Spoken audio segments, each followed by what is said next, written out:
was the summer of 2014, and for my son's bar mitzvah present, just like many Jewish parents, we wanted him to bond with the Holy Land. Oh, it worked perhaps too well. My husband had stayed back at the hotel, and our friends, my son and I, had just stopped in a pharmacy. Run to the bomb shelter, sweetie. Please hurry. I didn't hear the sirens at first, but the Israelis did. They're used to hearing these things. We ran to the back of the storeroom. It was a 12-foot by 24-foot windowless bomb shelter. My heart's pounding. Boom! Boom! I hear it and feel the percussion of the exploding bombs. I'm trying not to get sick. I look at my 13-year-old son and I think I'll never forgive myself if something happens to him. That's an excerpt from a speech I gave to the Orange County Jewish Bar Association. It was the first, but not the last time we had to run to a bomb shelter. Our adventure and my transformation is also the subject of my book, Blasted from Complacency, A Journey from Terror to Transformation in Israel. There is no chapter in a parenting book on what to do when a war starts and you're on a family vacation. Think touring extraordinary and sacred sites mixed with cowering in bomb shelters. I'm still trying to get over the Jewish guilt of taking my son to war for his bar mitzvah present. The impact of being human targets helped me understand the plight of Israelis living like this, and it also made me want to work on peace. How Israel is often described on the news is not what I'd seen with my own eyes. And I felt Palestinian parents also preferred their children playing safely in their backyards. The missiles exploded just near enough to blow apart my world as I knew it, forever changing me. And you'd never recognize my life today with what it was like then. I believe I found my life's purpose.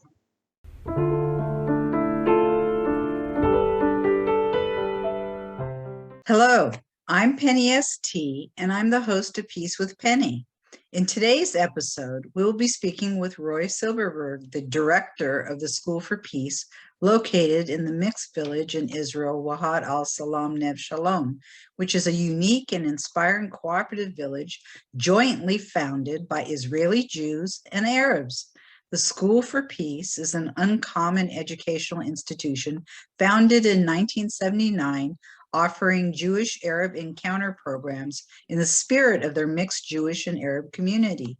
It is the first educational institution in Israel promoting broad-scale change towards peace and more humane, egalitarian, and just relations between Palestinians and Jews.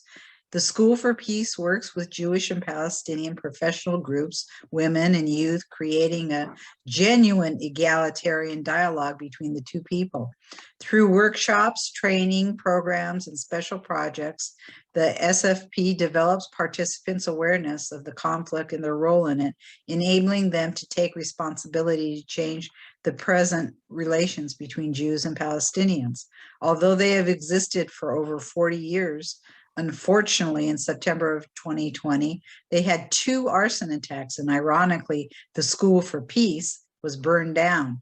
Still, until this day, they don't know who committed the crime. They have continued teaching, holding classes, using other buildings there and within the town, and have fundraised to rebuild the school. They demonstrated their dedication and perseverance for peace.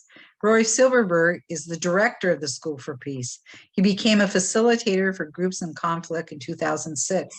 He holds an MA in Human Rights from the University of Malta and a PhD in Philosophy of Education from Haifa University. Promoting the Arab language among Jewish society is a very important goal for him, and he founded Amal, or Spoken Arabic for All, a nonprofit to promote the spoken Arabic language. We spoke with Ishmael Ben Israel in October last year, if you'd like to listen to the interview recording on our website. I'm excited to be speaking with Roi about this unique school in this very unusual combined village of Arabs and Jews. So let's begin. Welcome, Roi. Hi, Penny. Pleasure to talk to you. Same here. I'm gonna pull up this provocative picture we have of you, and we'll talk about it. We have this, what could be a disturbing picture to some of you on a tank as a child, and you grew up to work for the School for Peace. Can you talk about what you're doing in this picture and what you believe ultimately created your interest in peace? I chose this picture to show you because I wanted to share how I grew up, how many children in Israel grow up, and maybe it's something about Israeli society, because this picture is very common for children in Israel. Like every Independence Day, when I was growing up, the army was like having, I heard that there's such a thing as a military parade. So in Israel, there is like a military showcasing, like in the main square in Tel Aviv. It used to be called Melchei Israel, but then ironically and sadly, Rabin was murdered in this square, and this is a place where the army has all its tanks and other vehicles and big guns to show and to have children play with. And my grandparents used to take me every year for that. Here I'm maybe 6 or less. And with a very serious face, with a very big gun, like understanding my role in life and understanding where I'm going to. And the separation in Israel is such that I never talked to an Arab person, a Palestinian person, until very late in life. I will tell about that later maybe, but until the university, I haven't had the opportunity to really discuss life or discuss the situation with Palestinians. Wow. In fact, that was going to be my next question. And in Israel, although Israelis and Palestinians live next to each other and sometimes work together, they don't often socialize nor speak the same language. How old were you when you had your first real interactions with Palestinians? Okay, so that's exactly where I was going to. That's great. Oh, okay. I was studying a master's degree in neurobiochemistry in Tel Aviv University, and I happened to go to a course. I chose a course which is called Encounter of Identities, the Jewish-Palestinian Conflict. And I came in, something was weird in the room, and of course I was late, and then I understood that they were saying that not everyone here could take the class because they need like a balance between Jews and Palestinians in the classroom. And I didn't understand exactly why, but like I stayed, and then later after the class, I told them, no, I have to take this class. So they told me, okay, so bring an Arab person with you. You can take the class. I went back to the biology building and I was like, okay, where do I find an Arab? I started asking around, and it happens to be that there was a doctoral student in the floor above us that her name was Nofa Tamne. Later, she won a very famous cooking reality show, Master Chef in Israel.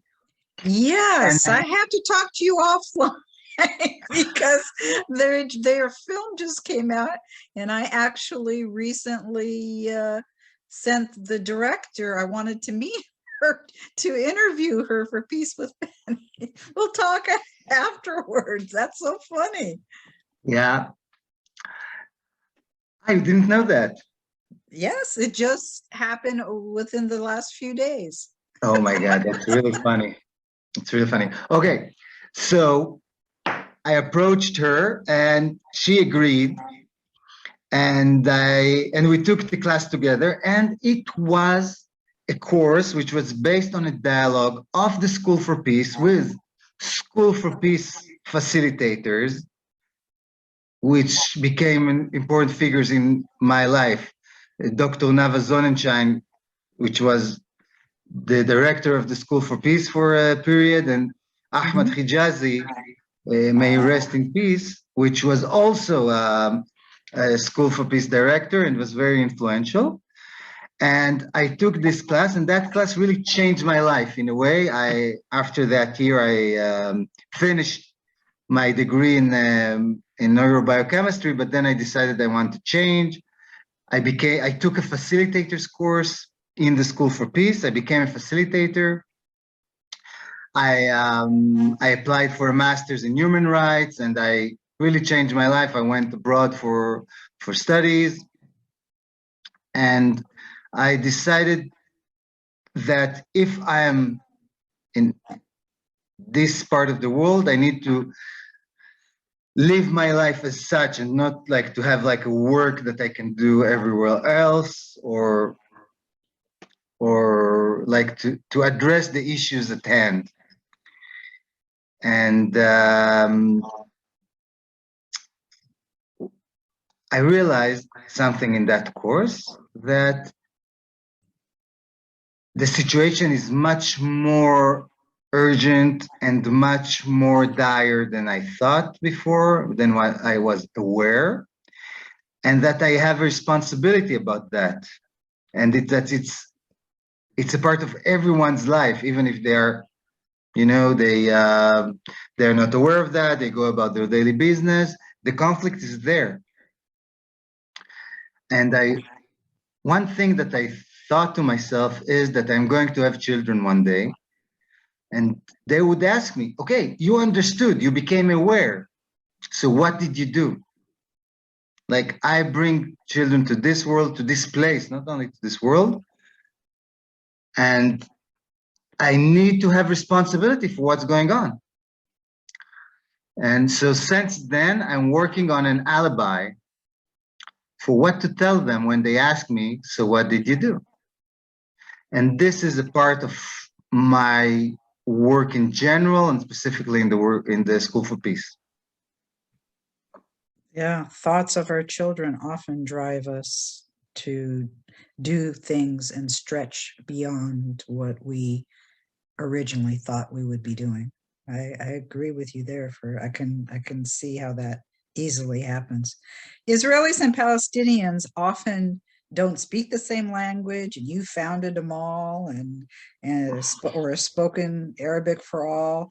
And as I mentioned, we've already interviewed Ishmael ben Israel from Amal, but how is the fact that the two sides don't speak the same language impact your school? What do you do about that? This is a very sensitive point, but I will need to go, first of all, to our method. Like, how does it impact what? So what we do is everything in Israel is complicated. Yeah, well, it's true. No, it's simple. You just need to be said. So we conduct encounters between Jews and Palestinians, but those encounters are not just let's meet. We have some foundations, we have some setting that the meeting is based on. And the setting is that we meet as two groups. Jews meet Palestinians. And how we conduct the meeting, the encounter, and how we look at it, the perspective through which the facilitators look at the discussion, is through this group lens.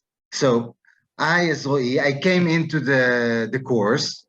I talked as Roi, it's okay, but the conversation was taking into the place that this Jewish person said those things. So how it is connected to relations between Jews and Palestinians. This is one thing. The other thing is that we try to make this encounter as much as we can on an equal footing. So both languages are legitimate in the encounter. So the person can speak either Hebrew or Arabic, and not other languages. And the number. So you is don't equal. use English at all? No, not during the how call it the group time. The number of the participants should be equal or about equal. There are two facilitators, one Jewish, one Palestinian, and so on. We try to make the place as neutral as possible and more technical things. Sorry. The last thing I think I will say is that we try to make the conversation, the issues, as much about the relations as possible, about the power relations between the two groups and how they come to practice inside our dialogue, our encounter, and in society outside. And we discuss the conflict. We discuss our life in the conflict. And these foundations allow for a much deeper dialogue, a dialogue that, because it's very different than the kind of conversation that goes on outside of the group. And it allows for participants to have a different perspective, to see what kind of possibilities of conversation could be had, if I say it grammatically correct. Yeah. And now I come into the idea, to the question, your original question of how the fact that there are two languages impact our dialogue. It's very impactful because the language you choose is symbolic to the power relations, as I said. There is no equality between the languages because mainly in Israel, inside Israel, Jews speak Hebrew and the Palestinians, they speak Arabic and Hebrew. And they usually live their life on the within, let's say, a Jewish, Israeli, Hebrew speaking job market or economical life, bureaucratic life, and so on. So the fact that we say both languages are legitimate doesn't create equality. One thing that we are aiming to change is to have the possibility of translation in every dialogue. And this allows for more Arabic to be present in the encounter. You worked at the school since 2006 and became the director in 2020. Can you talk about what you did before and then now that you're director since 2020? What were you working on at the School for Peace? I had several very interesting projects. I was a project director in the School for Peace, my last job, because before becoming the director of the School for Peace.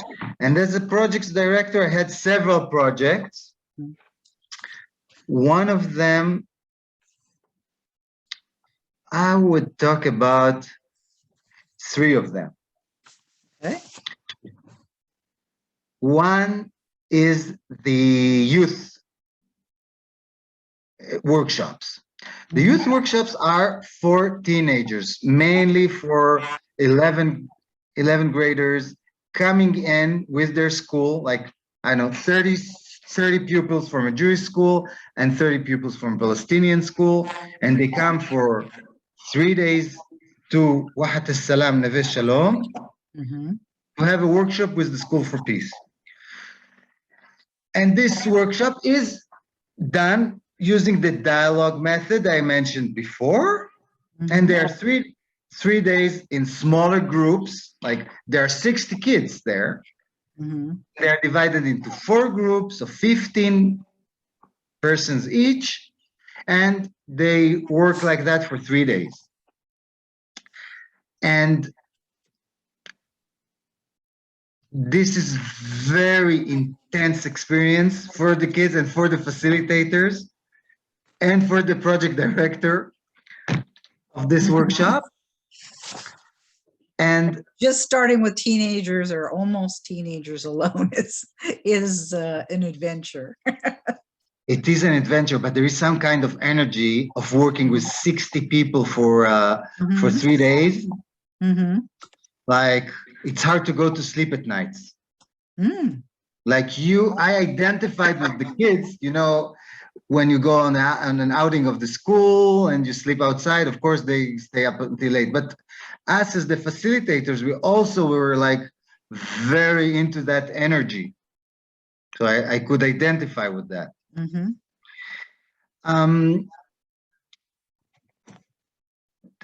The second, I don't know if I finished saying all I had about that, but the second project I was the director of was a change agents course for literature teachers. It had a very great name, 2 people writing from right to left. And first of all, I need to say what a change agents course is. Change agents course means that you take a group of people from a certain industry or from a certain section of the population, and you do a dialogue group with them through the School for Peace You're method. meaning like architects, mixed cities, leaders, therapists, lawyers, different groups like that. Exactly, like professional groups, but also like the leaders of the mixed cities, as I said. And we do the dialogue with them. That's the first component out of 3. Then we have learning. We learn together about the conflict and how it's connected to our profession or to our section. And the last thing we do together is action. We do something in reality, in society, in order to influence to the better, in order to, in a way that is connected to what we learned. So the literature teachers course, it was really great. And we did it many times, like maybe 7 times with different people. We were focused on learning and afterwards doing how to teach the literature of the other in the classroom. So for the Palestinian teachers, it was how to teach Hebrew literature to their pupils, and to the Jewish teachers, it was how to teach Arabic and specifically Palestinian literature to their pupils. So we had lectures and we had some pedagogical trainings and that, and then they went out and did that in their classrooms. It was really great. And the third project I was in charge of was the Mixed Cities project. What is the Mixed Cities project? We had a change agent course for leaders in mixed cities. So I don't know if you know, but the majority of people in Israel and Palestine, they live separately in their town or village or city or wherever their place of living. There is only people from their group. There are only Palestinians or only Jews. Besides a certain number of places which are called the mixed cities. Some of them are famous like Jaffa, and some of them are now notorious like Lud or Lid in Arabic. And this course is very special to me because it brings in very interesting people who choose to stay where they live and fight for it, and try to make their mark for the better. Those are people who want to be involved in their community, in the society around them, and to influence. And they could be activists, and they could be people from that their job is has some kind of influential potential, let's say. And the dialogue in those courses is really good. We did them 6 times. The dialogue is very interesting because it brings in people from many different, there are 7 mixed cities, brings in people from all those cities. We have some comparison of perspectives, and then we have lectures on how education in the mixed cities is done, the problem of violence and crime in the mixed cities, the religious groups, settler groups that come in, communities that come into the mixed cities and try to Judaize them. And the actions that people do, their projects, are also very interesting. I don't know if you have a picture of that, but there is the Jaffa Streets project of Rachel. She was in the previous course in 2020. Okay. There. Okay. Or do you want this bottom part? Yeah, but like I know it. Oh, but it's also in English, so it's good to see because then they see it says Abu Issa there. And she had, it's an example of a graduate project that went really well. So during the dialogue, the group and Rachel became very aware to the fact that the streets name in the mixed cities, but in Jaffa specifically, are very Jewish and very Zionist. Very Zionist. This street name, on the left side, it says, what is, it's like a military rank, Rav Seren, I think it's Major. Major Baruch Sapir. Oh, up here. And then in the small print, it says where, who he was exactly. That's the name of the street, number 6. Oh. So okay. In this street, in the mixed cities, there are Arabs who live there, and they have a name, and the street has a name over a guy that was a part of the Israeli Zionistic military. And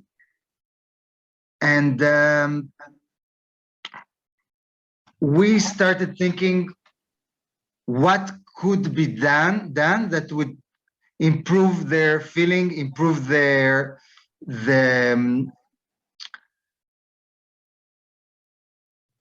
because they have a feeling that they are erased, that nobody pays attention to them, they don't exist in the public sphere, and they're the fact that there are Palestinians there is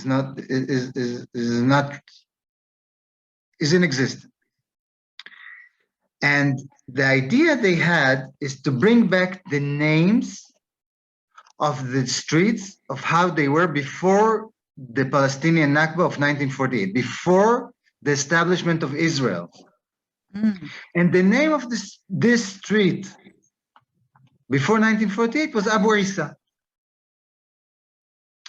So they met a designer, an Arab designer living in Jaffa. Her name is Nawal Arafat. She became a part of the project as well. And they designed signs that could be put like out of windows, like here, to be hang out of windows, or to be put on the walls of buildings. And in this way, to have like a symbol, a sign that that Palestinians were here and that Palestinians are here, and to have memory of what was before. And this became a research project because they need to find out the names of the streets. They have a list of 80 streets out of like 200 streets in Jaffa. And they asked themselves what to do with the streets that were not existent before 1948, or that they couldn't discover the names. So they decided to have a list of potential names for streets of like important people, Palestinian women of significance, other things that they thought are suitable for street names. And you can have, for those streets who are not there, you can have a new name to rename your it's for your building, it's for your house to put. And this is a kind of project that comes out from a change agent course. So this came out from the Mixed Cities course. How does the government react to that? It's beginning, you know. I don't know how many only dozens people bought those signs, but it's like you put it out your window. There's not supposed to be. Rachel had a history of activism, and it had a part of it that had specific experience in signs. And the project she did before was to go for the official street signs and to change them, not to historically, but to have some kind of manipulation to them. And then it was really quickly like corrected by not the government, but by the municipality. So after long discussions on this project, the decision was to go for the private part of public space.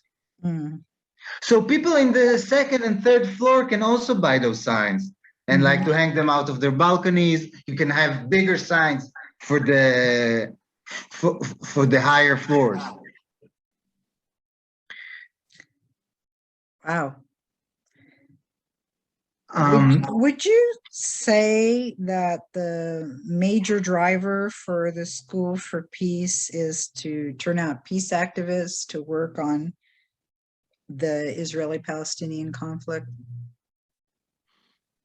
I think so. Like it's a consequence. What we want is people to change their awareness. We want people to change how they think, how they see the relations between Jews and Palestinians, how they see the conflict, and as a consequence of that, to act on it. It's quite similar to your story, Penny. How so? Yeah, I think that once you have a change, once you had a change of perspective and you decided to act on it, to make it a part of your life, Oh, yeah. you become kind of an activist. Yeah. And this is what we want our graduates to be. Okay. To have a stand, to have a moral stand on things, and to act for change. That's basically the idea.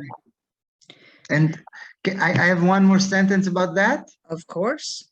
This is, I think, the reason why I decided to come to talk to you.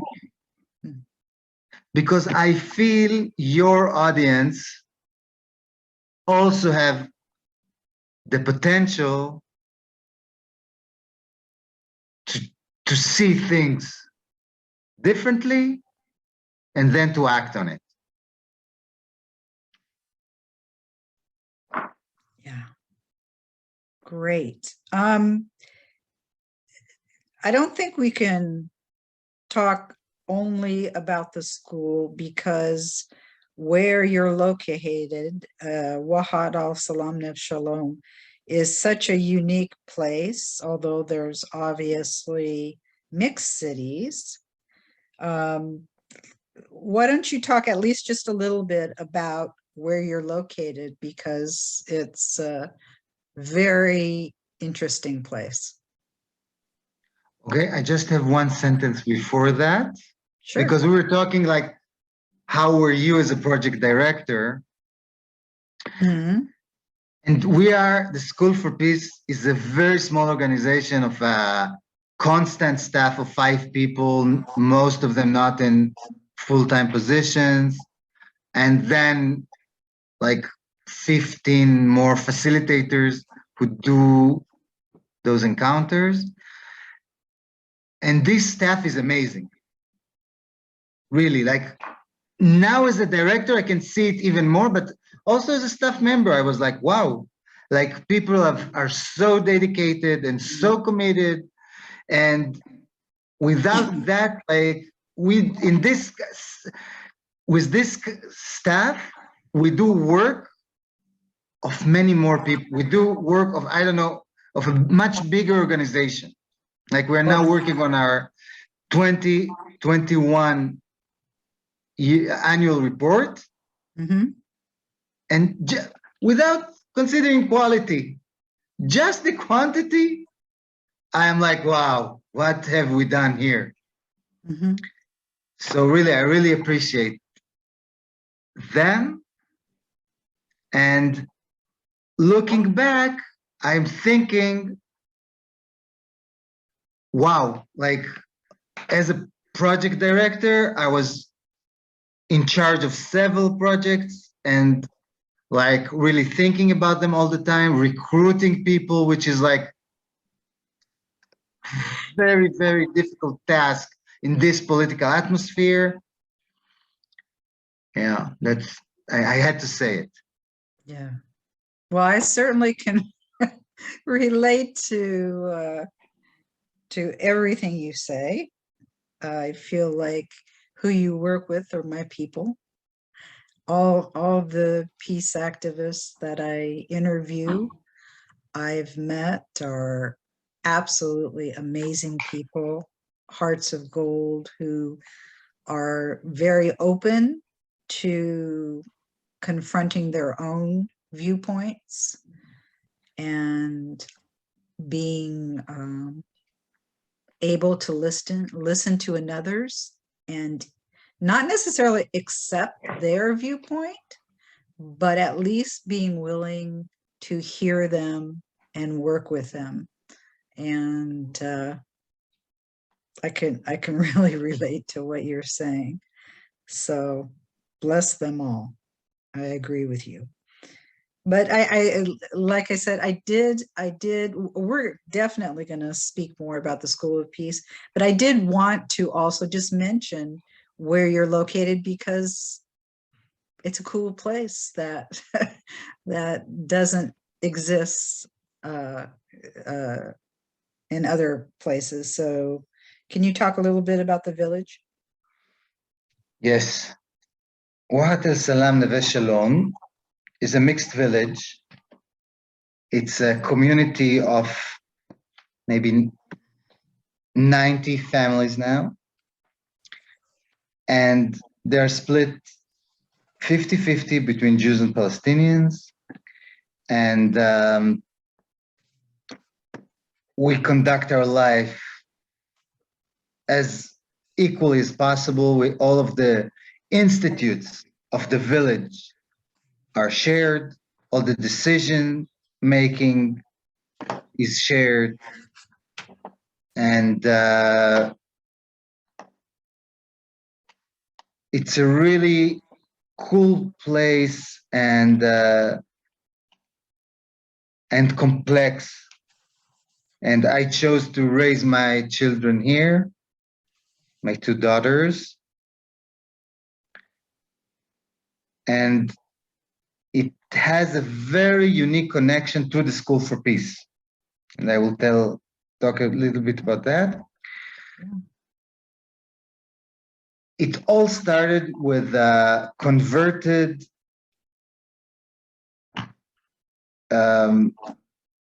how do you say Monk. Bruno Hussar. Converted.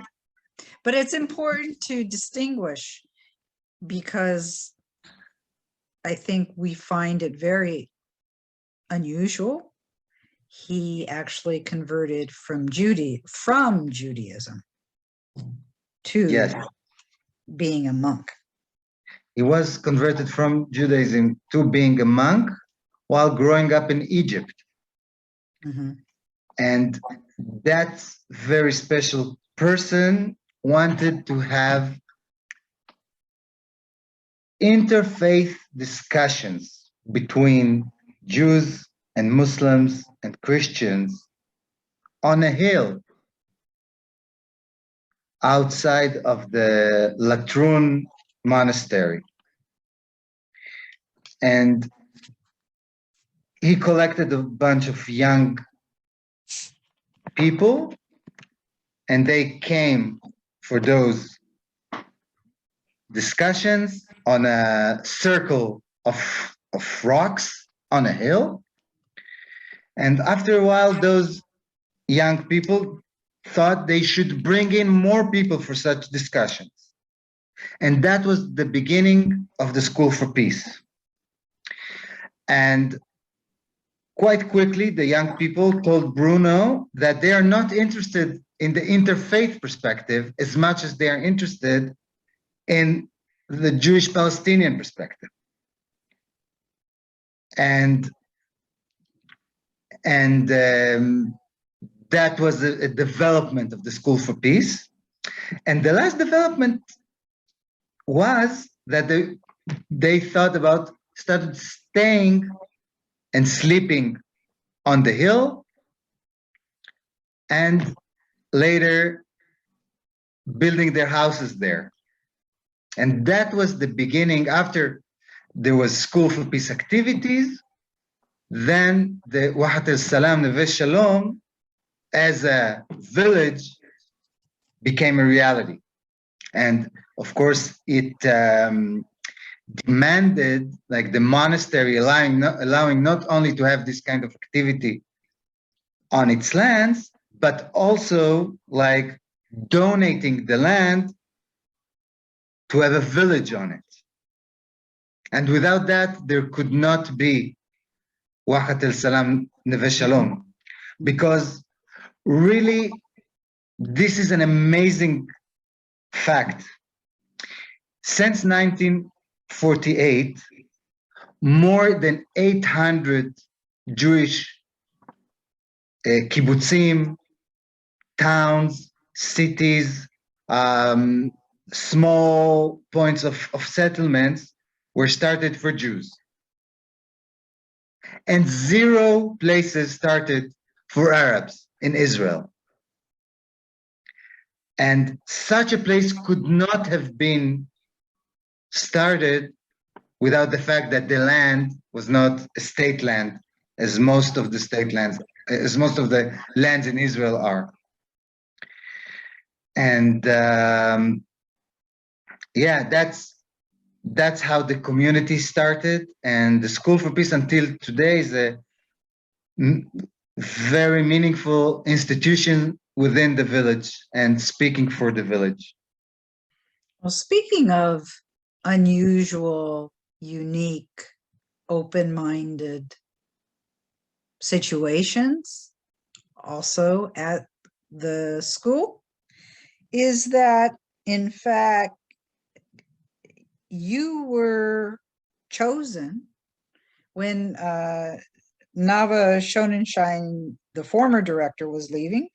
You were chosen by the staff to lead them as the director. And I that's a very unusual situation. I wanted you to talk a little bit about what that process was like and how it made you feel.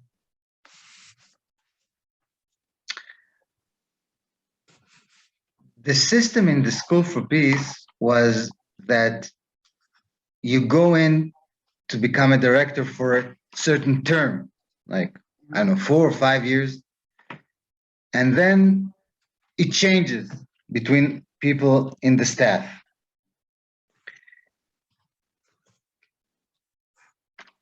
And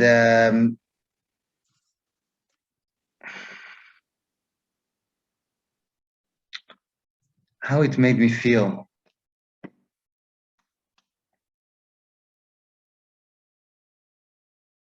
Okay. It made me feel it was a very special moment, understanding that those people support me being the director, their director. It was a show of confidence, and it gave me, it is my first managerial position, and it gave me confidence that I could work with these people, which were my colleagues just now.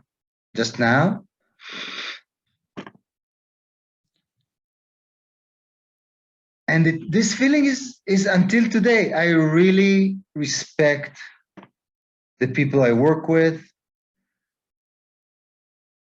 I really trust them. I feel we're doing a good job, and I feel that we're doing a good job in improving ourselves and looking critically at our work.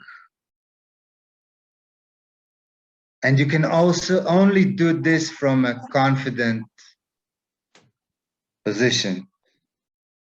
Oh, yeah. So, oh, yeah. With all your challenges, of course. Yeah.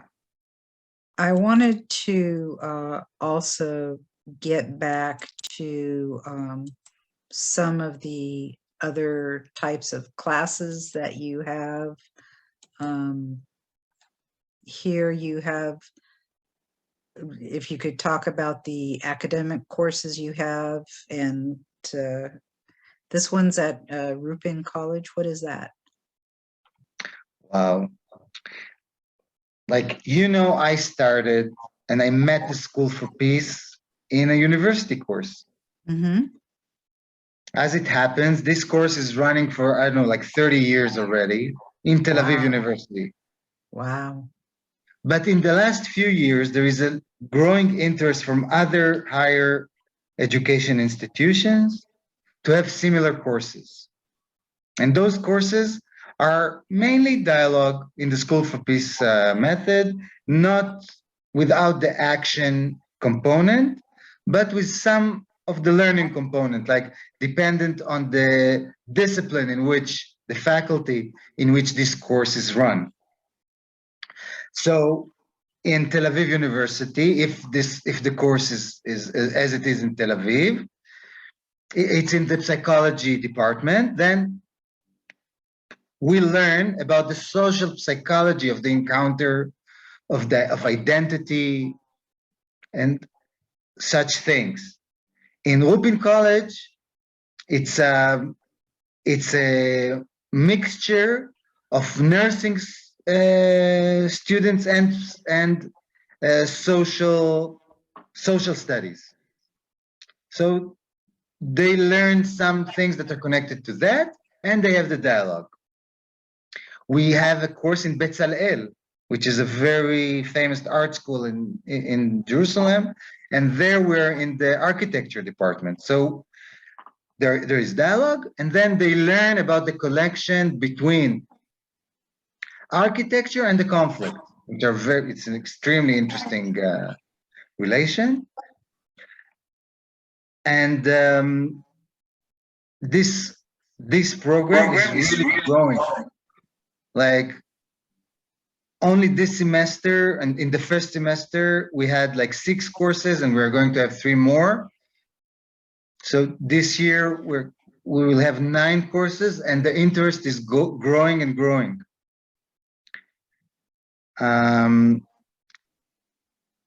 What we see here is getting to know each other activity, which is called the carousel, which one group, in this case, the Palestinians are in the inner circle facing out, and the Jews are in the outer circle facing in. The facilitators give a subject for discussion for a few minutes, and then the carousel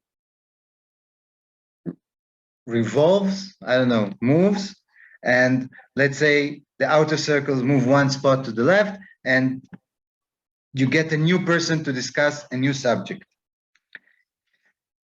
This is just a getting to know each other activity.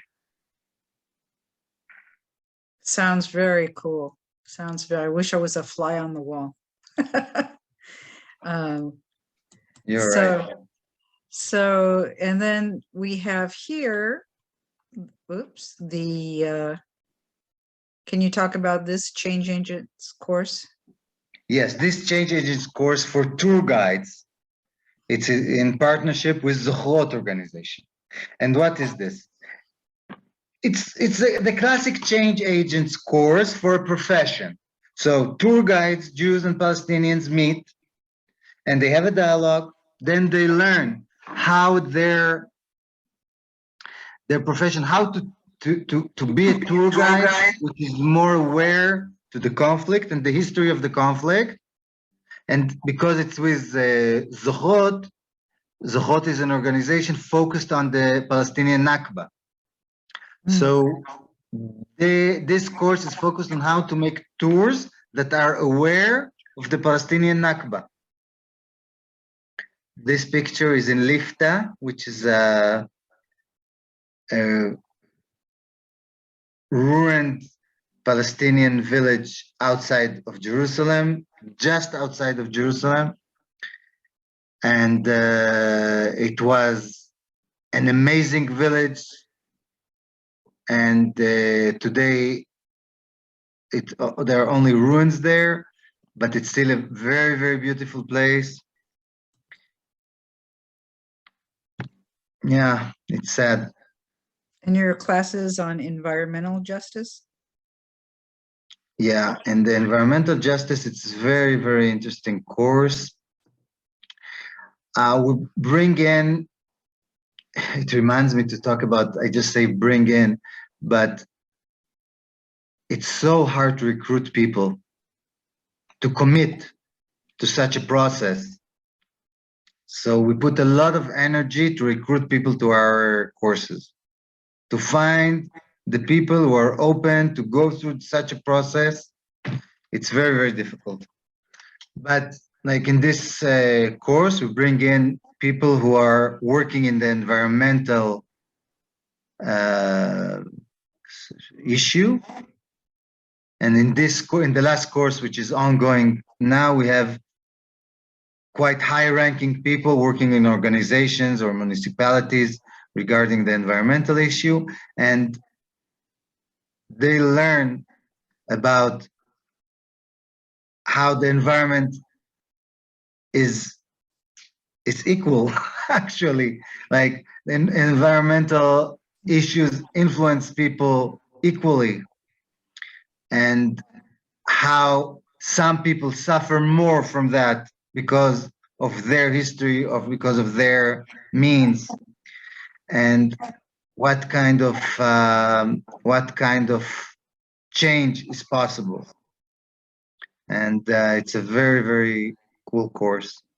And of course, you've got lawyers involved because there seems to be ample opportunity for lawyers to influence the way things go.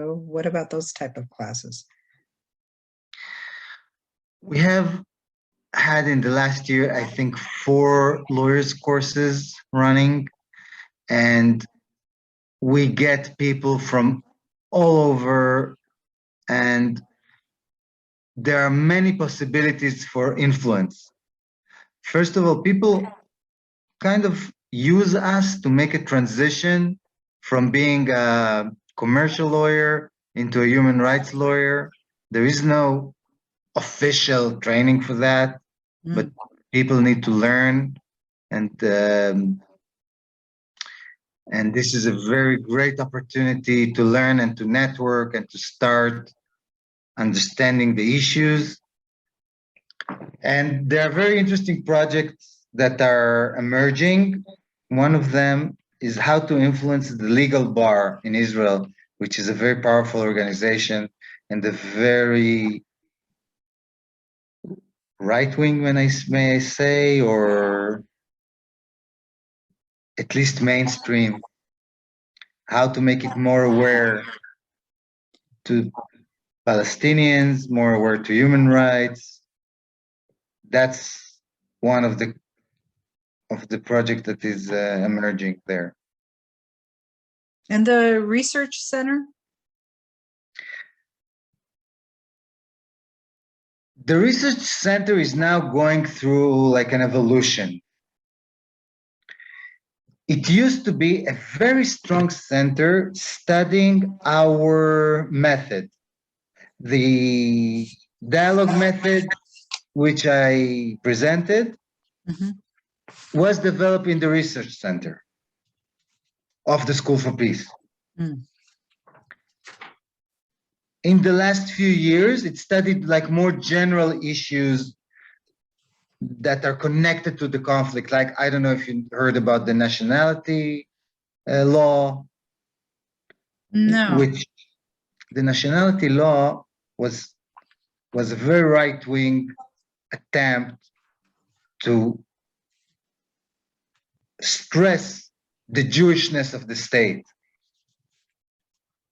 And because Israel doesn't have a constitution, like those kind of laws are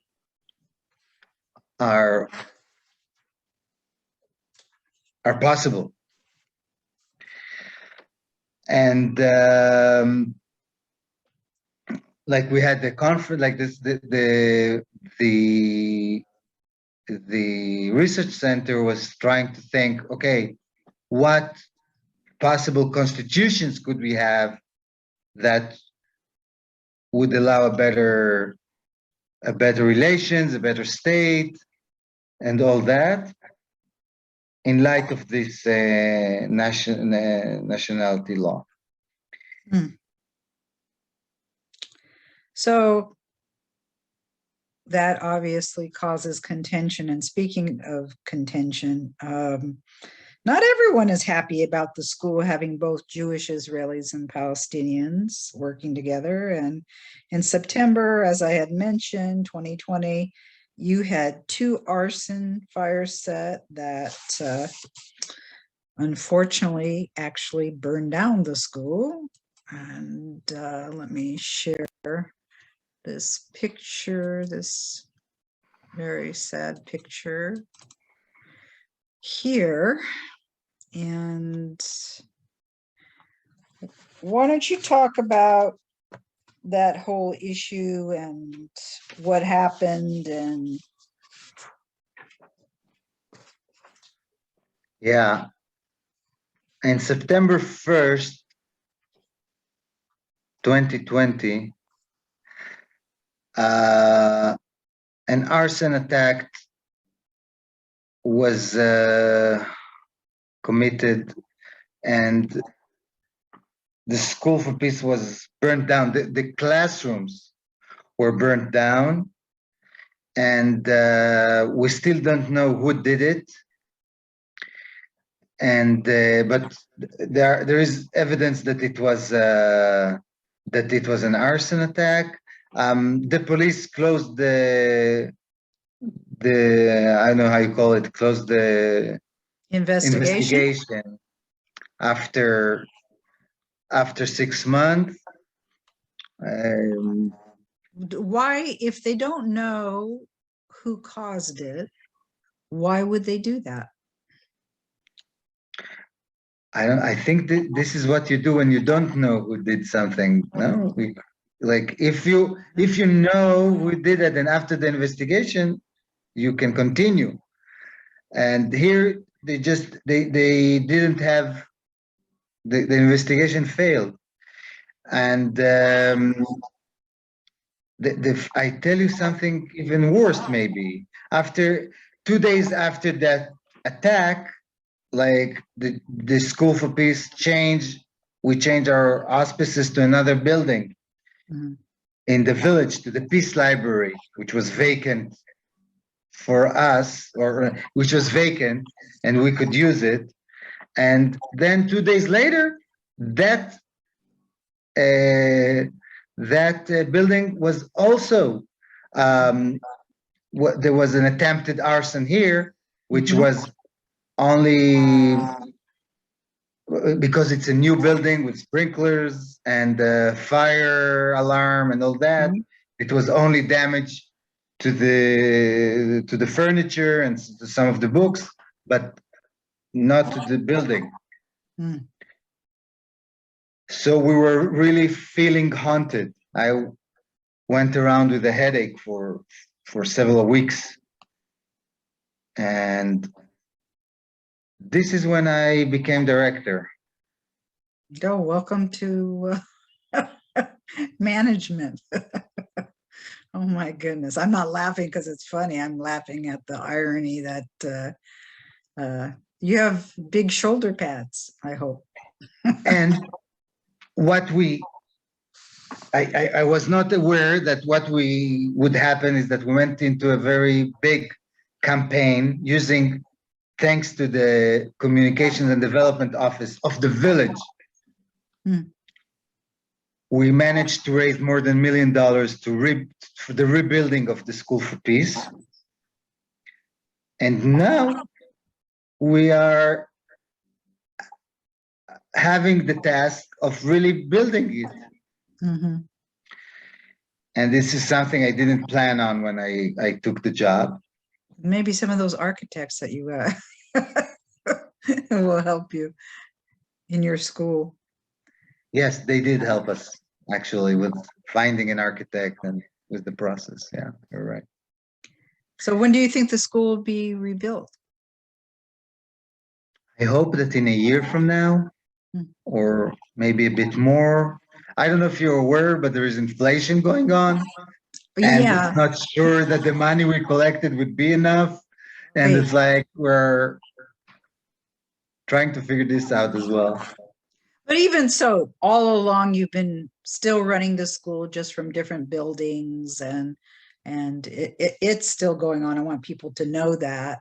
And then, of course, like the whole world, we've got COVID. And now COVID did provide some opportunities for you because of the lack. I mean, a lot of things weren't being used, a lot of space wasn't being used, so you were able to move into those locations and so on. You want to talk a little bit, or also online, how you managed continuing the school anyway? I think one of the things is more than handling COVID, is handling COVID restrictions, which were constantly changing and surprising and unpredictable. So first of all, we had a new space, which is like an open space. We installed shading to have an open space because under restrictions you can have in certain times we could have only activities in an open space. Mhm. So we had this shading, and then we bought like heaters that would allow us to use it in the winter. It was really a process. Then there was indoors number restrictions. So you could have like 10 people meeting. So we had like a plastic divider Mm. inside the classroom to have our groups, which are usually like 18 or 20 people. Mm. We could work with them in the two sides of the divider, like Wow. having one discussion. These kinds of things.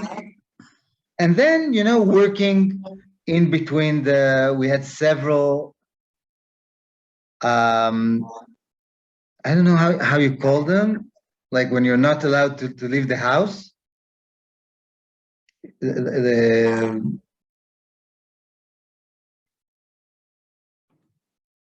Now, yeah. Like there were very Yeah, you severe had- restrictions. What? Yes, I know what you mean.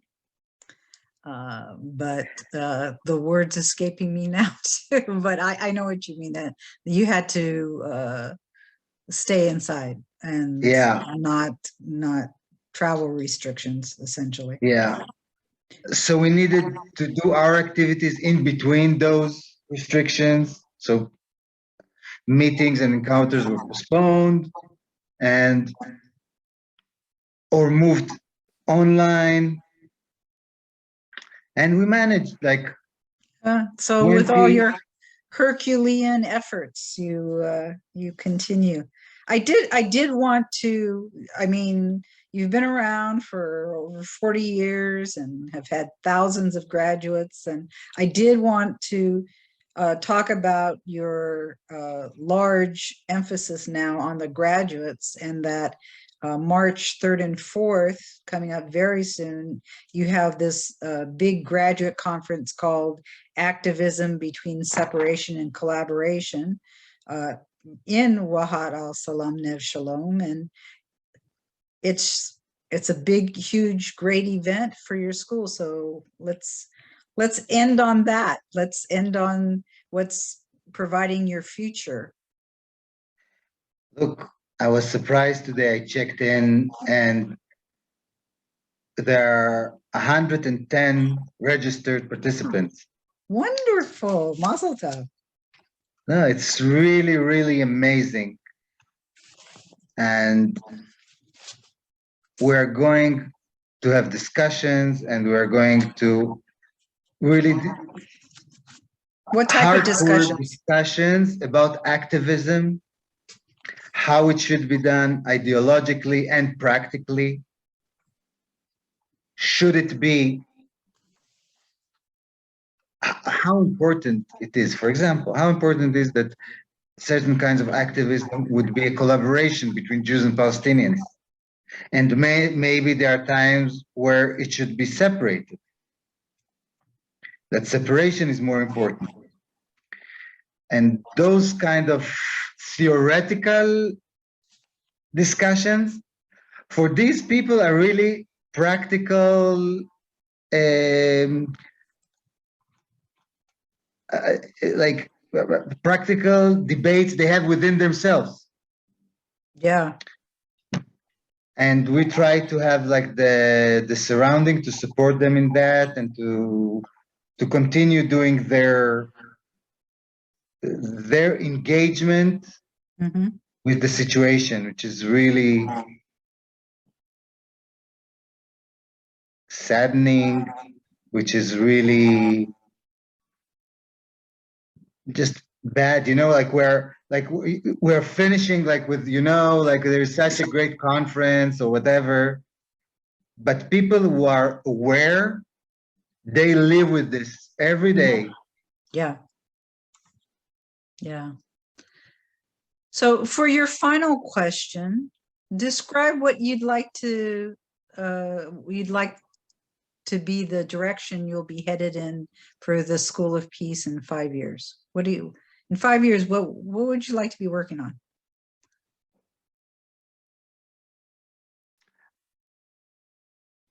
I would like to work on helping a large number of people who are asking us for help on how to do their shared activity, how to have a different public space, how to have a different institution. Like